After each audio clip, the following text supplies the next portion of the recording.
कणेरी फाटा इथल्या प्रसिद्ध आशापुरा बेकरीमध्ये काही टोळक्यानं अचानक घुसून बेकरीची तोडफोड करत प्रचंड धिंगाणा घातल्याची धक्कादायक घटना घडली आहे। या अचानक झालेल्या हल्ल्यामुळे कणेरी फाटा आणि परिसरात काही काळ प्रचंड तणावाचं वातावरण निर्माण झालं होतं। तोडफोड करणारे तरुण हे पोलीस रेकॉर्डवरील आरोपी असल्याचं समोर येते।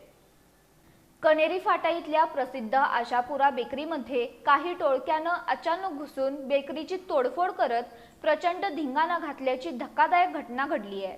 कणेरी फाटा परिसरातील आशापुरा बेकरी नेहमीप्रमाणे सुरू होती। ग्राहक खरेदी करत असतानाच काही तरुण अचानक बेकरीत घुसले। पैशाच्या वादातून या तरुणांनी बेकरीतील काउंटर, काचा आणि साहित्याची तोडफोड करण्यास सुरुवात केली। बेकरीच्या कर्मचाऱ्यांना धमकावत त्यांनी दुकानात प्रचंड धिंगाणा घातला।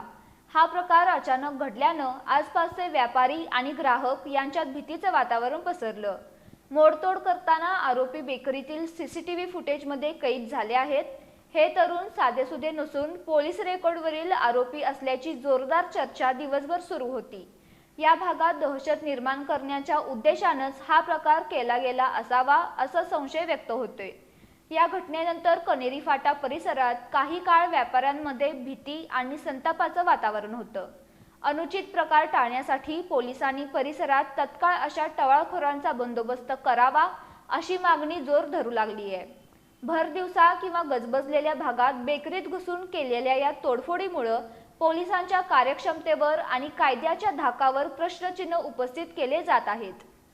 पोलिसांनी या प्रकरणी गुन्हा दाखल करावा, फरार झालेल्या संशयितांचा शोध घ्यावा अशी मागणी नागरिकांकडून होतीये। या भाईगिरीचा स्थानिक व्यापाऱ्यांनी तीव्र शब्दात निषेध केला असून अशा गुंडांवर कडक कारवाई करण्याची मागणी केली जातीये।